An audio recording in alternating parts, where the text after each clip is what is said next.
Okay, recording has started officially, everybody. Good morning. Welcome out to the Market Watch Group Monday Market Kickoff. My name is Scott. I will be your host, as always. Quickly, to keep the housekeeping matters in check, I need to remind you that this is for education, illustrative purposes only. We do not give anything that should be construed as a recommendation to buy or sell any security or financial product. We're not brokers. We're not advisors. Yada, yada, yada. What are we going to do? Opening futures and news. Let's go take a look. Let's go connect the dots from posture to trading. Right? I didn't have anyone present any counter perspectives. So my expectation is that if anything, there's balance between bulls and bears, maybe even more oriented towards bulls. Not a lot. Is anyone taking high levels of risk? My assumption is that to orient your risk management levels towards the high end would require two things. A strong posture score, and B, confidence in that score. So if you have that, please let me know. I'm confidently neutral or more neutral. All right. We'll look at the opening futures in the news. We'll look at the economic calendar and review our posture. It didn't seem like there was much as I'm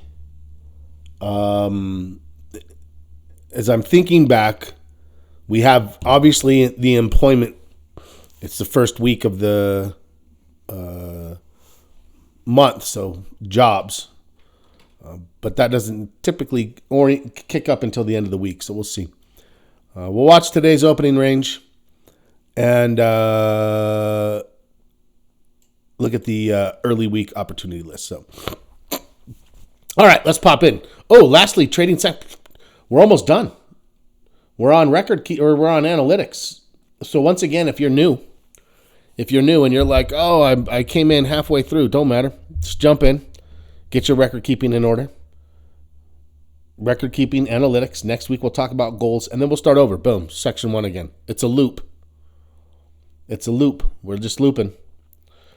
If you're someone who has a real solid plan and you're just now identifying your weakest sections and focusing on one section at a time, awesome. Let us know when we get to your section and let's talk about it. I'd really like to see the trading plan work become more of a forefront instead of an afterthought. So, okay, let's get to it, you guys. Let's get to it. Jobs report, retail earnings, kickoff. March trading, what to watch? Well, the futures are in a good place on the open. S&P up 0.35, Dow 0.22, NASDAQ 0.66, Russell 0.51. Crude oil's up 0.43, gold is up 1.18. Yeah, everybody's happy. Let's see. Lutnick hints 25% tariffs on Mexico, Canada could be lower. Stock futures rise with Trump tariffs in the wings. I don't get the strategy. I'm going to say it over and over again. Now, did you hear they want to take government spending out of GDP, which is like, that's always in GDP.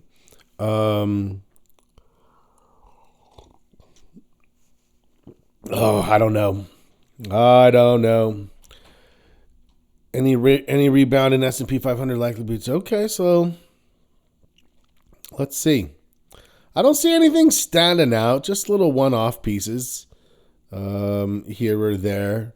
Opinion pieces. Scaramucci. So what do I care what Scaramucci says? I don't. Let's go to the calendar. We don't have much early on. Minor reports. come out at 10 a.m. Construction spending and manufacturing. Nobody really cares. Tuesday. Am I wrong that we're supposed to have job openings on Tuesday? Does anybody want to look that up for me? A quick. It feels like that should be on Tuesdays. I don't see it anywhere else, but I do like watching that one. What are our expectations from jobs? Private payrolls on Wednesday. ADP is expected to come in lighter than the previous week, but still at 143. So watching the ADP report jump up and down means nothing. It's still in a favorable scenario. Remember that approximately 150 is like maintenance. As long as we're getting 120 to 150, we're maintaining status quo. We're not growing, but again, no one's really expected this to be a growth labor market. Unemployment's at 4%. So we also have factory orders and we have the beige book. None of that, I think, is likely to move the market. That's the question is, do you think this has the ability to move the market? I don't think any of this does. The beige, I wouldn't expect much from the beige book right now. Thursday, we have jobless claims. They came in at 240 last time, expected to stay at 240. Now, 240 is certainly not 225, 215, where we've been for a while. But remember, a while back, we hit 260. And then it fell back to 250, and then it dropped back down. Until it gets above like 260 3 weeks in a row. That's my mark. Without that, I'm going to say relax. There's nothing here yet. If it starts to show up, we'll be more aware of it for sure. Job openings Tuesday, March 11th. Interesting. I don't know why they don't have it on the first Tuesday. Fair enough. It is expected that jobless claims, well, yes, by 1,000, right? 242 for last week, 243 expected for this week. So, yes, expected to rise by 1,000. So not really. It's really just staying the same. The Department of Labor is supposed to go up. We were at 140 last month, expected to go to 160. But 160 is still just maintenance. It's not like it's like, oh, we're growing jobs. That's not the expectation right now. In this economy, that's not the expectation. Anyways, unemployment rate expected to tick up by 1.1%. Okay, I would say that's marginal. It's as good as it needs to be, right? Better than weakness. What are we seeing from the Fed? Still June. A lot of people jumped into June. I'm holding firm in July. I think that makes more sense. I think we're gonna have to, get through these summer months. Go from there. Now, if you missed it, our market posture. And I had a problem loading the video, so I'm going to make another attempt. So if you missed I'll get everything sent out this morning. Long-term trend held up, literally attributed to the final rally on Friday afternoon. Let's pull up the SPY. Super funny thing. But if you look at, this ended up a bullish day. We got a good chunk of it back. Not all the way, though, mind you. We're not back above that 50.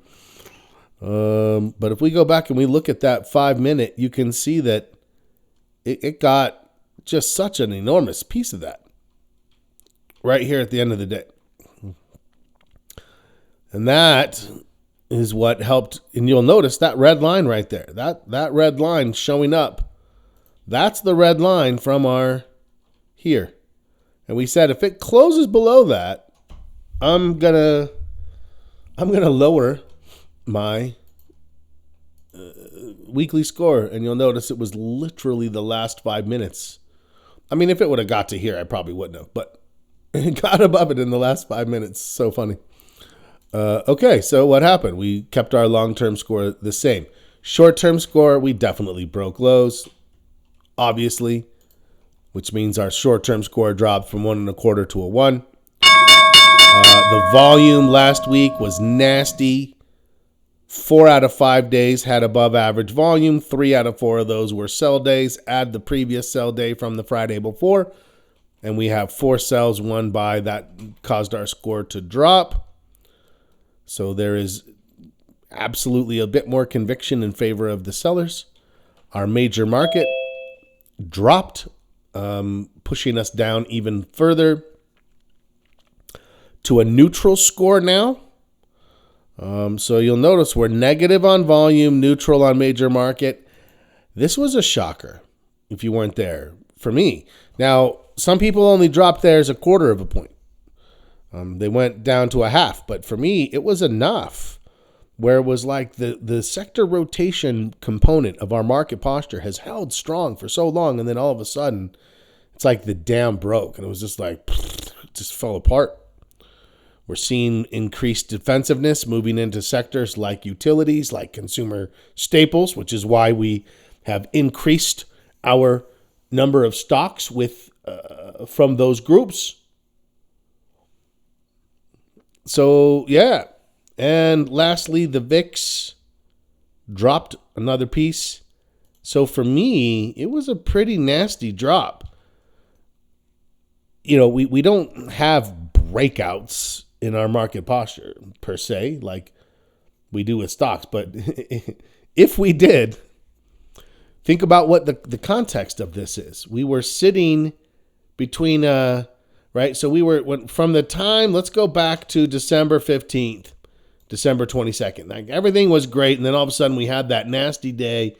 And by the time it stabilized, we were down here 5.5, and then ultimately down to a 4. So things got rocked a little, and then we were just sideways.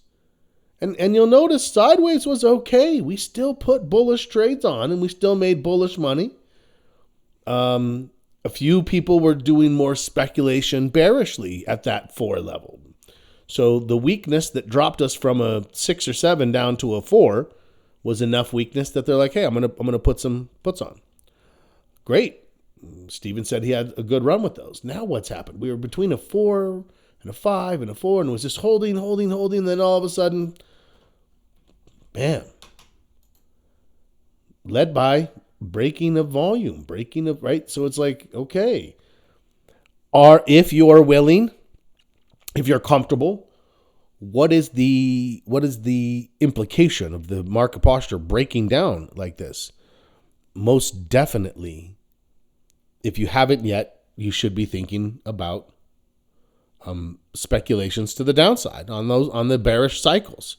The bearish cycles at this point we would expect to be larger than they have been. We're not expecting mild little pullbacks in context of an uptrend, right? When all there is the expectation of if we're bullish, then we think it's a big move up and a little move back, and a big move up and a little move back. Well, there's no meat on the bones for us to get distracted by those little pullbacks. But as things start to turn, all of a sudden we're like, well, wait a second. Now we're thinking bigger cycles to the downside, maybe even smaller cycles to the upside. And what does that put us into? So this is where we're kind of seeing this transition and calling on our be water mentality for us to say, okay, now what? What's the adjustment? The adjustment is that risk levels are lower. The adjustment is you're now willing to balance your portfolio with trades going both directions, bullishly, bearishly. Find strength, trade it bullishly. Find weakness, trade it bearishly. Avoid the middle. Unless, and for me, when I said, hey, if you're an options person, you should be learning delta neutral strategies, which would include iron condors, butterfly spreads. These are things where in an elevated volatility environment, which we're starting to see ourselves in, we'll go look at the VIX here in a second.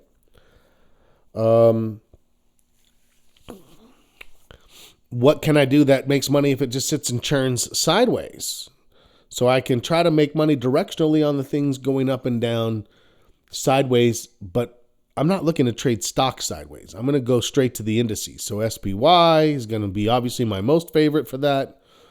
And maybe we'll even put out an alert for like a butterfly, which turns into a double butterfly or an iron condor type trade. Okay, so those are the implications, right? That as we connect our posture to now trading, what does that mean? Well, let's go pull up the charts. And you can see it's bullish, but it's like we had this big bullish day Friday, and now it's like we've got this little bullish start. And you can see our stochastics has turned. So is there opportunity for bull trades? I would say yes. A lot?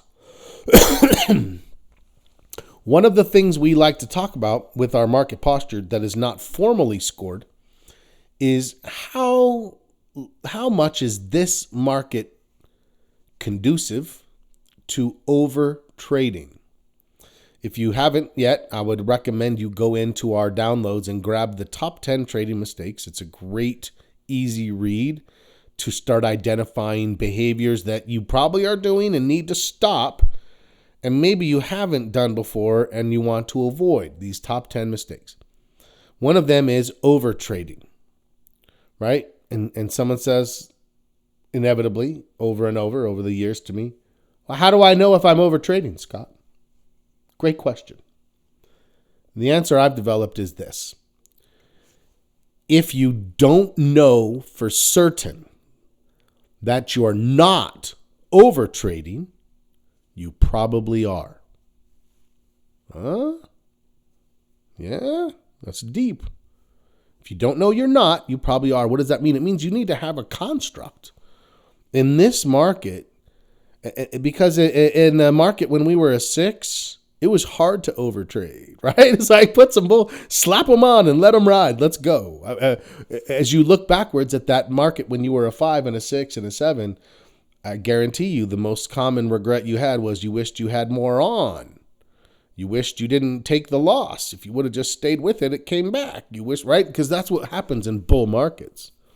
That's where the saying everybody's a genius in a bull market comes from. Easy. It's hard to overtrade there. As your market posture changes and you see markets like we see now, it's way easier to all of a sudden be like, oh my God, I just had so many things on the wrong side all of a sudden. So yeah, we need to be sensitive to that. So be mindful. Why the number of trades that you have? So right now, should you be like, hey, I'm going to go slap a bunch of bull trades on?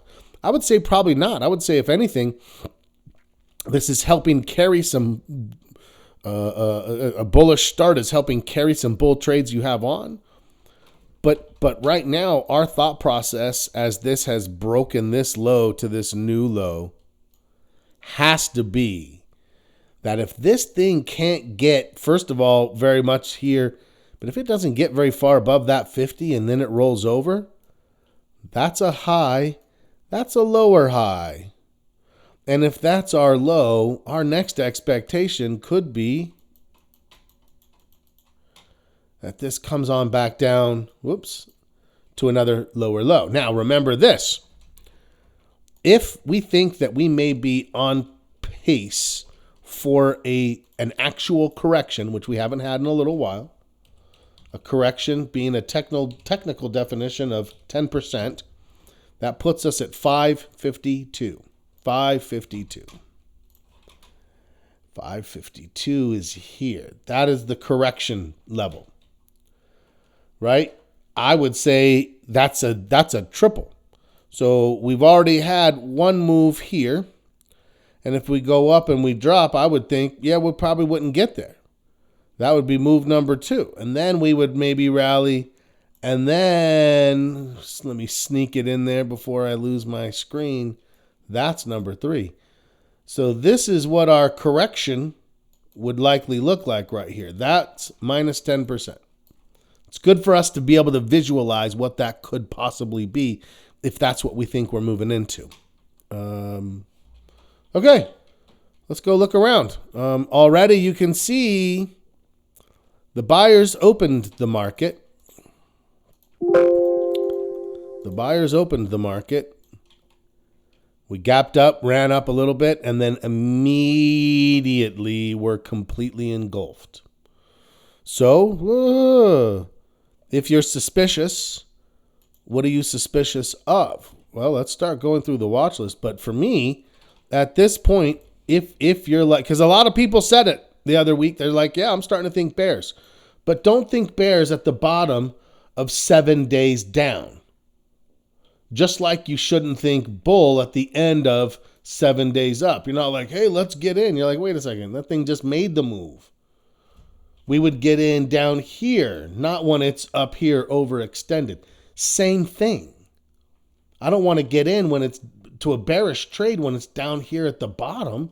I want this to pop up a little bit, get up, and let me see the buyers fail. When the buyers fail, and they fail at a point lower than the previous, then our bear windows open. Be patient. Make sure you see it. But are we looking for that this week? Hell yes. When our market posture dropped the way that it did, I am. I don't know if you are too. It's quiet today. What do you guys think about what we're saying? Bob Walker, can you post the details of that Zach's trade, but just like in like, you know, what would you buy to open? What would you buy to close or sell to open? Is it a spread? I thought it was a spread. So give me like the month and the strikes and the symbol. And I'll try to compose that real fast. Let's go look at the VIX and then let's go see what the watch list is looking like.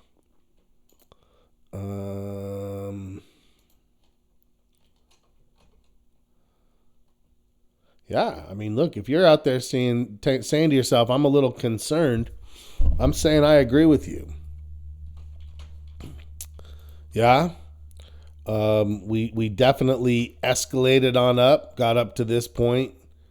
You know, and now you can see what's happening. If this comes down and it can't get back below 18, like if we have just a few days, a day or two here, and this thing from this point turns over and rolls back up, that, wherever it happens to be in there, is a higher low. It is representative of escalation, and at that point, my fear is that we're starting to see something. If we're going to go into a correction, we're going to see it back up in those high 20s. So yeah, let's be careful this week, you guys.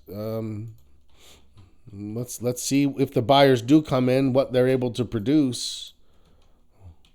Go from there. Okay.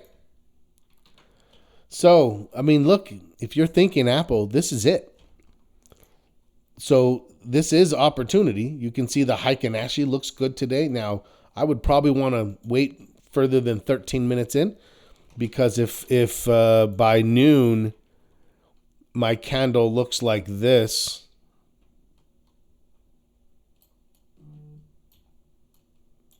certainly I would be like, whoa, a little hesitant to put a trade on.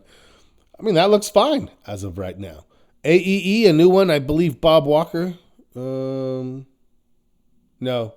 Bob Rowland. Is Bob Rowland here? I believe Bob Rowland brought these. Nice looking stock, but overextended, right? Nothing there for us. Amazon is in consolidation. Nothing there. BABA. I'd say BABA's viable. If you've got a stomach for it. I would say it looks like there could be one more. If that's wave one and that's wave two, maybe there's one more, but that looks awfully parabolic. I think you're entering a bit of a shark frenzy there, but let's keep watching it and see. Bank of America. So the financials turned pretty hard. It was nice to see them break out, but it wasn't enough for me to be like, yeah, let's go ride this now. Now I'm thinking, okay, something like Bank of America has broken out of this consolidation. It's gotten where it needs. I still need to wait for this. That's when I think I have something available to me. BX, not yet. Caterpillar, not yet. You can kind of see across the board, they're all in these consolidations. Consolidations that could turn into corrections. CME looks great, but that was a good one. Cisco. If I'm going to take a trade, that looks pretty good. If it stays like this going into the afternoon, okay, there's another one for us. These are good-looking stocks, Apple, Cisco. These are leaders. If the market's going to go bullish, these are the ones who are going to take us there. It's not like, right? It's not like something else is going to pull Apple. Apple's going to pull other things with it. Cisco's a good-sized company. Delta's in consolidation mode. I hope you find yourself starting to just kind of be like, oh, yeah, you just see how these lines just show up, right? And you're just like, until I can see the buyers do something around that, there's nothing there. Diamonds up a little bit today. Duke just sort of floundering around that resistance level. Maybe we'll get that pullback. We do think utilities is increasingly showing prospects. Oh, look at Fastenal. Continuing to move. I said this was an okay house in a not so great neighborhood. It wasn't for me. FHN. Again, what are we seeing here? If we see all these ones that are trying to make moves stall and start to roll over, there's some concerns there, right? Those are lower highs. Lower highs lead to lower lows. That's how patterns like that work. FI. That's a nice one right there. Fiserv gave a good signal, a confirmed signal Friday. Today is just sitting at the same level. Just seeing some bullishness press, right? It's like, okay, there's still bullish things, but it's definitely we've entered a bit more of a jungle here recently.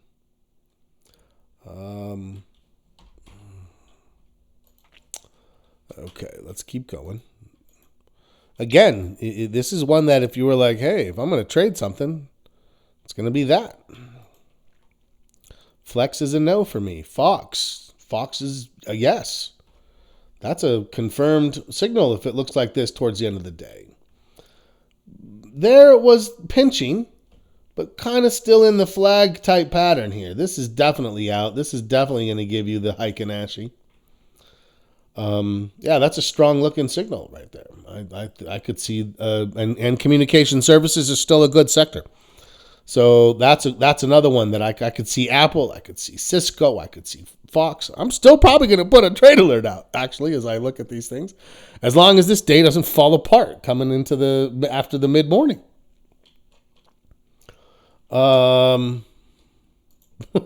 So, yeah, right. Lee's with me. He agrees. Bitcoin.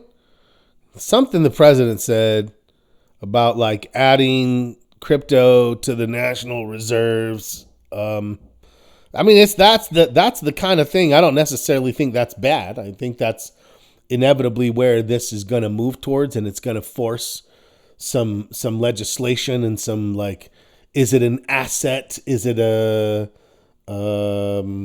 currency? You know, like, what are they going to characterize it as, etc. So yeah, that's helpful for, you know, adopters of the technology, I guess we would call it for now. GE Vernova, nope. Gold. Gold could be close to an entry. If you're still a little bit worried and possibly looking for some kind of a hedge to inflation, that's what That's what these people have been doing. Google's a no for me. Nothing there yet.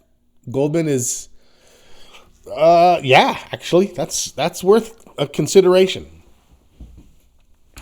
It certainly has lost a lot of luster, but it did hold the 50, and it is a leader. And so I'm kind of like, if I were to do one, it's like Goldman or Morgan out of the main brokers. It's Visa or MasterCard out of credit.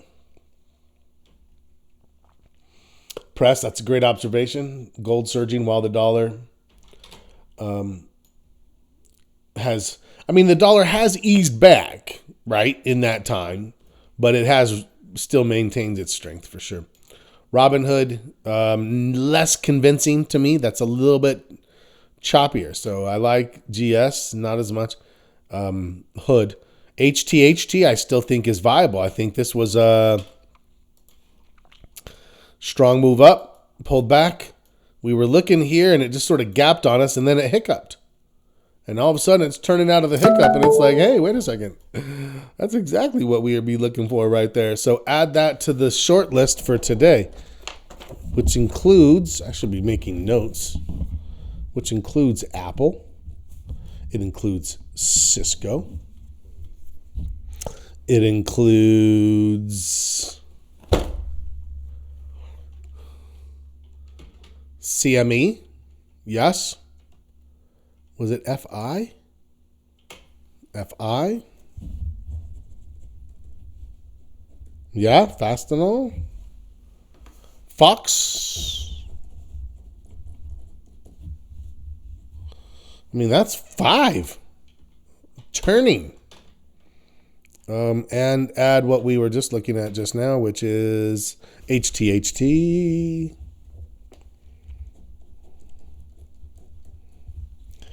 Man, I'll tell you what, if it weren't for that 2.5 market posture score, I'd be like, hey. Goldman, please, thank you. Please and thank you, Goldman, Miguel. I like Goldman better than BAC. So I forgot about, how did I forget that? Look at that. Let's keep going. Howmet. That's a little bit late, starting to hit some resistance for me. IBM. I said I'm not really looking for the channel at this point, so I'm going to pass on that. IWM, no. KMB, no. Coca-Cola, yes. That looks like it's giving me a nice little pullback type setup. Looking forward to the alerts. All right, Nicasio, good to see you. See you soon, sir. KR. Ooh, KR dropped. It's on the 50. We've got earnings in like 2 days. I just don't think we can. I don't see it developing there. If it's any of those three, it's Coca-Cola. MasterCard, you're a little late. Meta, that's when I'm in and looking for a bounce. It's just sort of holding the 50. Let's see if it's going to do its thing. MS, you could add as an alternative to Goldman. Last time I did MS, being the superstitious guy that I am, I'm going to do GS if I do either of those two. Microsoft is a no. NDAQ is a no. Netflix is a yes still. Expensive, but yes. NI is new, but overextended. NVIDIA, no. PLTR, no. Look at it trying to get back to the 50. I don't know. Should we give it a maybe? Let's go maybe. PM, Philip Morris. Ooh. Philip Morris trying to break a flag. PRMB. Still in setup mode, in my opinion. This is the thing, right? We're at 2.5. We've dropped. Still slightly bullish, just ever so slightly bullish. There's still some embers there in the coals. This thing could get cooking again. Don't just be like, oh.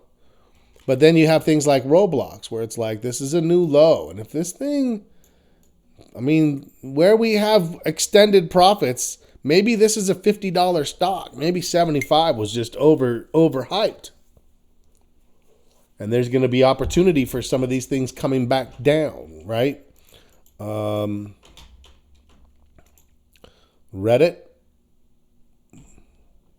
So for me, this is a sell-off.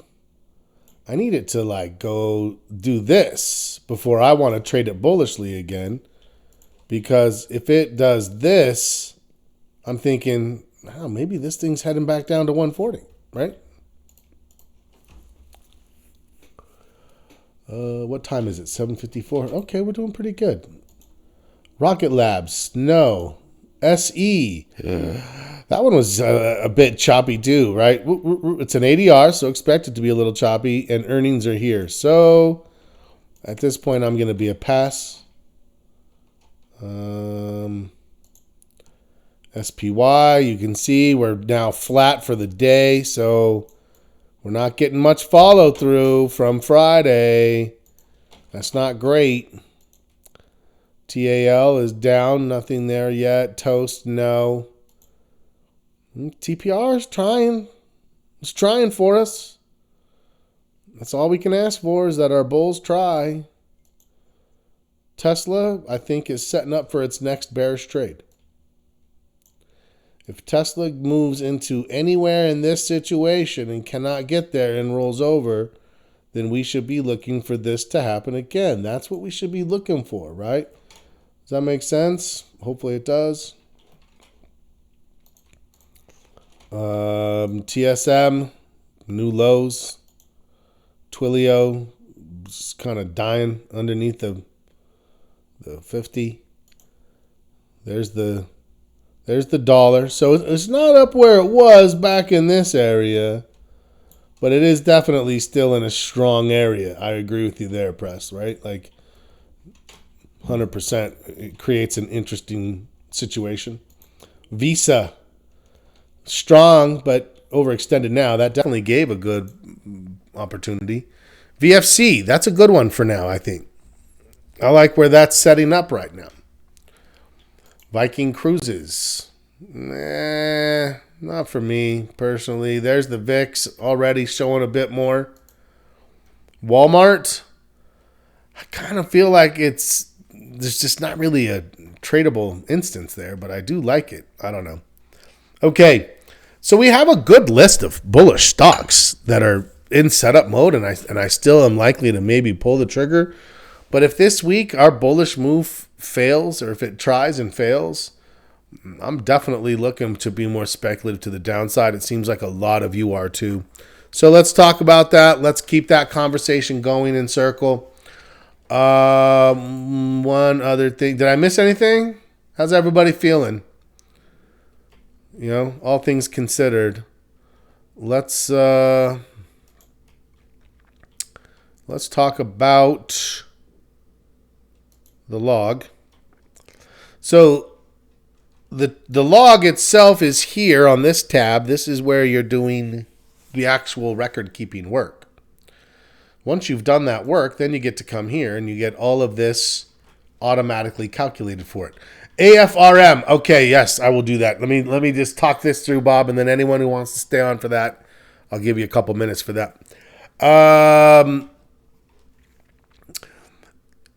Yeah, look, the more you see this, the more you look to take actions that will impact these numbers in specific ways, the more you know that the trading is moving into your locus of control, and that's exactly what we're working towards.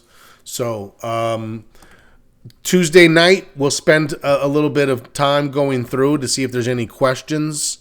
Actually, tonight would be great too. Remember, tonight we have a Q&A session. It's been more. There's been more people there, but it's still pretty light. It's a great opportunity if you want to just go like bring a list of questions and be like, you know what, I'm going to dominate this with my questions. Do it. Everyone else will benefit. So I hope to see you there, and I hope you guys keep working on the trading plan and get through this cycle. Let's go look at AFRM. Bull call spread, I believe we had a firm holdings. Okay, so I mean, it is a pretty strong pullback. It's sitting at the 50. It is oversold. So we have several that look just like this that we're like, yeah, Yeah, so, but let's just assume we do like that, we think it's going to make the bounce. Let me go back to Bob's. Buy the 50, sell the 55 in April. What's the debit you would be trying for there? That's a pretty deep. So I'm buying the 50. That's deep in the money, right? In April. So this is 15 points in the money. It's probably going to be an $18 option. And then I'm selling this one. I got to figure this is going to be like $4.50, $4.20. Which basically this is a deep in the money spread, a high probability spread. So if I pay $4.20, that means I have 80 cents of profit potential. And theoretically, all of this is at risk. So this is like risk 1 to make 5. But in order to make money, all this has to do is stay above 55 between now and April, whatever it is, 19th. So for the next 6 weeks, if it stays above 55, then I'm going to make about what would this be, 20%? 80 on 420? 18% return. So let's go real quickly. See how correct I am. I don't have. Okay, hold on. Give me 1 second. AFRM. This is April 17th is what it is. And we're looking at a 50 by 55. I'm going to move this over in 1 second. Oh, okay, 385. That's better than I would have thought, actually. So you're getting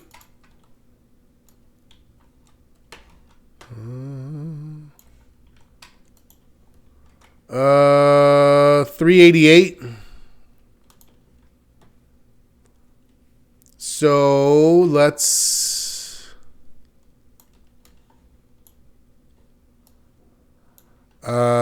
here's where we are now, 64.79. So that's what I'm saying when I say deep in the money. You can see it could fall all the way to here. But I'm risking 4,000 to make 1,000. Essentially. So I'm, like I said, the ratio is pretty close. It's a little better than I thought.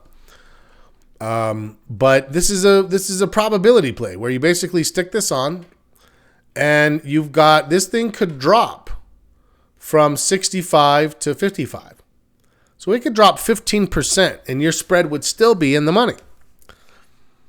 If it dropped that far, you'd be sweating bullets, because if it dropped to that point, you're down $1,000 on this trade, and you're probably going to still stay in the trade, right? So that's the hard thing about probability spreads.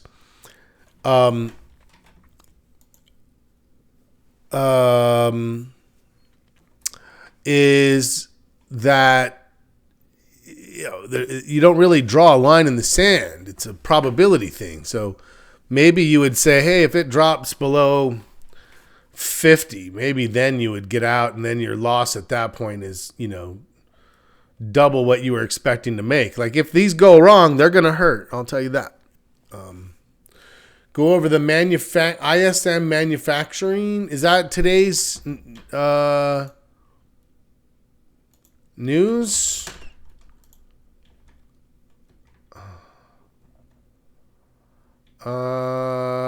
We came in 50.6 was the forecast.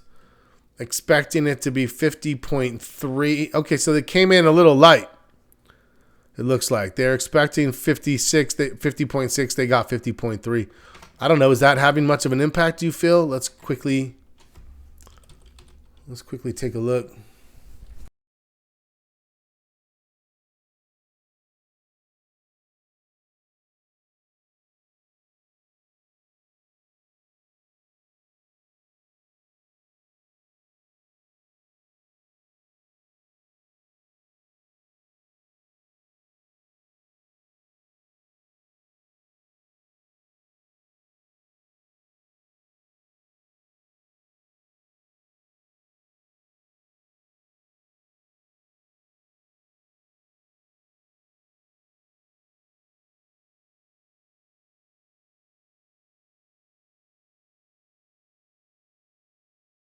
Oh, I must have hit my little button. But we just got a hammer. So, yeah, let's see what happens here. Did not like those manufacturing numbers, it doesn't seem. So, let's see. If the market holds, gives a little bit of a rally after the mid-morning, if the buyers are pushing into the close, there's a good chance we see an alert, I think, today. Otherwise, patience is a virtue. It's good to see everybody. Tonight, 6 p.m. Mountain Time, 8 p.m. Eastern Time. We will have our Monday mentor Q&A. Used to be the cocktail hour. We do still just kind of hang out, chat, get your questions answered, get some trades set up. It's available to you if you have questions. Whew. All right, let's go. It's good to see everybody. Have a great rest of your day. See you soon, and as always, happy trading.